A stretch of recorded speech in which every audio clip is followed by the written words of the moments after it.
Hello friends, welcome back in my YouTube channel R F का nursing classes. तो आज हम लोग डिस्कस करेंगे हिमेच यूरिया। यानी कि हिमेच यूरिया मीन्स होता है कि अगर यूरिन में ब्लड आने लगता है तो उसको मेडिकल टर्म में हम लोग हिमेच यूरिया बोलते हैं। यानी कि हिमेच यूरिया क्या होता है और हिमेच यूरिया क्यों होता है किसी पर्सन को, इसका साइन एंड सिम्टम्स क्या हो सकता है और इसका हम लोग ट्रीटमेंट कैसे कर सकते हैं। आज के क्लासेस में हम लोग यही डिस्कस करेंगे।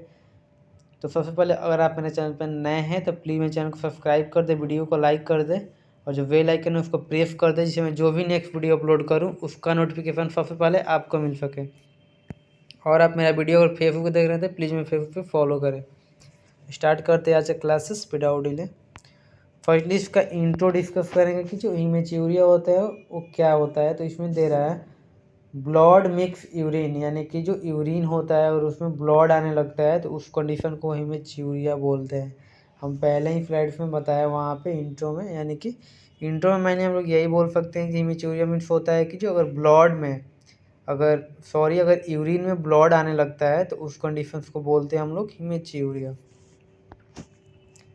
नेक्स्ट इसका कॉजेज हम लोग डिस्कस करेंगे। जो हिमेच्यूरिया होता है वो क्यों होता है किसी पर्सन को। तो फर्स्ट दे रहा है इसमें हम लोग का यूरिनरी ट्रैक ट्रॉमा, यानी कि जो यूरिनरी ट्रैक होता है हम लोग का, जिसमें कि यूरिन पास आउट्स होता है और उसमें चोट लग जाता है किसी भी कारण से, तो उसके चलते भी यूरिन में ब्लड आ सकता है। नेक्स्ट हम लोग का स्टोन इन यूरिनरी ट्रैक, यानी कि जो यूरिनरी ट्रैक होता है, यानी कि जो मूत्र मार्ग होता है, अगर उसमें कोई स्टोन टाइप फॉर्मेशन हो जाता है तो उसके चलते भी यूरिन में ब्लड आ सकता है।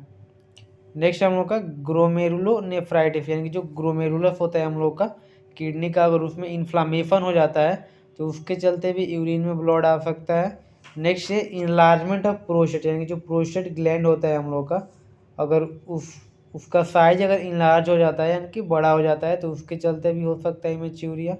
नेक्स्ट है ट्यूमर्स ऑफ यूरिनरी ट्रैक, यानी कि जो यूरिनरी ट्रैक होता है उसमें ट्यूमर का फॉर्मेशन होता है तो उसके चलते भी इमेच्यूरिया कॉज कर सकता है। कोगुलेशन डिसऑर्डर, यानी किसी पर्सन को अगर ब्लड क्लॉट नहीं हो पाता है जल्दी तो उसके चलते भी कॉज कर सकता है इमेच्यूरिया। यूरिनरी ट्रैक इन्फेक्शन, यानी अगर किसी पर्सन को यूरिनरी ट्रैक इन्फेक्शन हो जाता है तो उसके चलते भी कॉज करेगा। ट्यूबरक्लोसिस इन यूरिनरी ट्रैक, अगर यूरिनरी ट्रैक में ट्यूबरक्लोसिस अगर किसी पर्सन को हो जाए तो उसके चलते भी कॉज कर सकता है इमेच्यूरिया। तो हम लोग ओवरऑल कॉजेज में यही दिया है कि अगर किसी पर्सन को यूरिनरी ट्रैक ट्रॉमा हो जाए तो उसके चलते भी होगा stone in urinary track, glomerulonephritis, enlargement of prostate, tumours of urinary track, coagulation disorder, urinary track infection and tuberculosis of urinary track. Next इसका इन्वेस्टिगेशन हम लोग कैसे कर सकते हैं। तो फर्स्ट हम लोग का आता है यूरिन आरएफ या सीएफ, यानी कि यूरिन सीएफ यानी कि जो कल्चर सेंसिटिविटी टेस्ट होता है यूरिन का वो चेक करेंगे हम लोग। नेक्स्ट हम लोग का आईवीपी यानी कि इंट्रावेनस पाइलोग्राम, जो हम इसका फुल फॉर्म होता है आप लोग लिख लीजिएगा।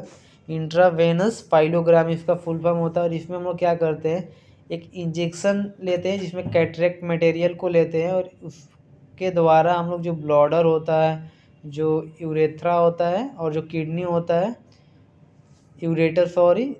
किडनी यूरेटर और जो ब्लॉडर होता है उसको हम लोग इंजेक्ट करते हैं उस मटेरियल को उसके अंदर और उसके बाद इसको एक्सरे करते हैं, यानी कि एडवांस टाइप ऑफ इसको एक्सरे बोल सकते हैं हम लोग आईबीपी को।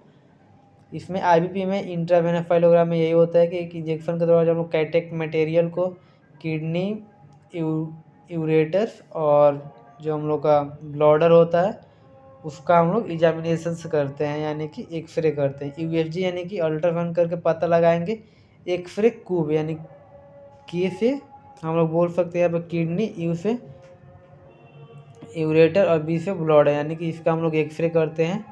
नेक्स्ट हम लोग का blood, TLC, DLC, ESR, HB, सीटी, पीटी, बीटी, यानी कि इसको हम लोग सीबीसी कराएंगे तो ये सारा हम लोग का रिजल्ट पता लग सकता है।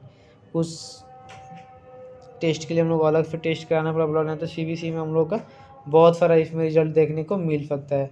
थ्री टेस्ट ट्यूब टेस्ट आता है हम लोग का, यानी कि इसमें 3 टाइप्स का हम लोग ट्यूब लेके हम लोग डायग्नोसिस करते हैं यानी चेक करते हैं।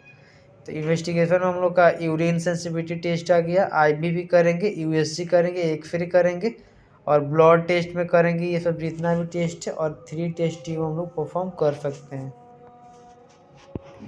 नेक्स्ट हम लोग का साइन एंड सिम्टम्स है जिसमें कि क्या क्या हम लोग को देखने को मिलेगा अगर किसी पर्सन को हीमेच्यूरिया होता है तो यूरिन के साथ हल्का या ज़्यादा ब्लड आएगा। नेक्स्ट लोअर एब्डोमिनल पेन रहेगा, बैक पेन होगा, डिफ़िकल्टी इन यूरिनेशन यानी कि यूरिन पास आउट करने में डिफ़िकल्ट होगा, और जेंसी ऑफ यूरिनेशन यानी कि बार बार पर्सन को यूरिनेशन का फीलिंग्स होगा, यानी कि उस पर्सन को लगेगा कि बार बार हम बाथरूम जाए। नेक्स्ट है हाई ब्लड प्रेशर, यानी कि पर्सन का अगर हाई ब्लड प्रेशर भी हो सकता है ज़्यादा मात्रा में मिक्स हो, यानी कि इसमें नेक्स्ट पॉइंट हम लोग का यही बोल रहा है ओवरऑल कि अगर यूरिन में ज़्यादा अमाउंट में ब्लड आता है तो ब्लड क्लॉट करेगा, जिसके चलते जो यूरिन ट्रैक होगा हम लोग का वो ऑब्स्ट्रक्ट कर सकता है। तो इसके चलते बहुत सारा कॉज प्रॉब्लम देखने को मिल सकता है। तो इसके लिए हम लोग यूरोलॉजिस्ट जो होते हैं उनसे हम लोग को कॉन्टेक्ट करना है। नेक्स्ट हम लोग ट्रीटमेंट डिस्कस करेंगे। ट्रीटमेंट हम लोग का मेनली यही बोल रहा है कि टैबलेट इथामसिप दे सकते हैं, जिसका कंपोजिशन होता है इथामफाइलेट 500 mg, एक गोली सुबह शाम में दे सकते हैं। और अगर ब्लड ज़्यादा है तो इंजेक्शन इथामफाइलेट 2 ml दे सकते हैं पर्सन को, IM या IV लगा सकते हैं अकॉर्डिंग टू डॉक्टर प्रिस्क्रिप्शन।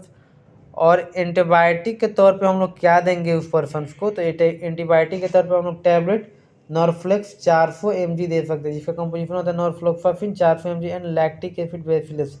इसको एक गोली सुबह शाम दे सकते हैं।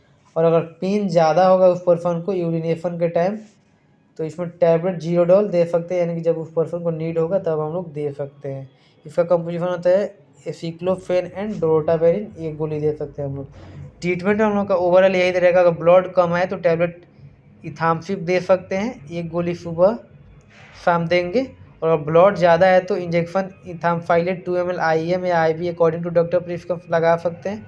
और एंटीबायोटिक के तौर पर हम लोग नॉर्फ्लॉक्स 400 mg दे सकते हैं, जिसका कंपोजिशन होता है norfloxacin 400 mg and lactic acid bacilli दे सकते हैं, एक गोली सुबह सा।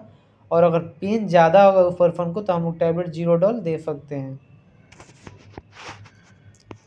नेक्स्ट इसी में कंटिन्यू किया है कि एल्कलाइजर के तौर पे हम लोग क्या देंगे उस पर्सन को, तो सिरप एल्जर दे सकते हैं, सिरप एल्जर, जिसका कंपोजिशन होता है डिसोलियम हाइड्रोजन फिट्रेट 2 चम्मच सुबह दोपहर शाम पानी के साथ देंगे। और अगर समस्या ज़्यादा सीरियस होगा तो उस पेशेंट को फर्दर डायग्नोसिस है तो यूरोलॉजिस्ट के पास हम लोग भेज सकते हैं। यानी कि अगर पर्सन्स को ज़्यादा समस्या होगा तो हम लोग यूरोलॉजिस्ट से बोलेंगे संपर्क करने के लिए।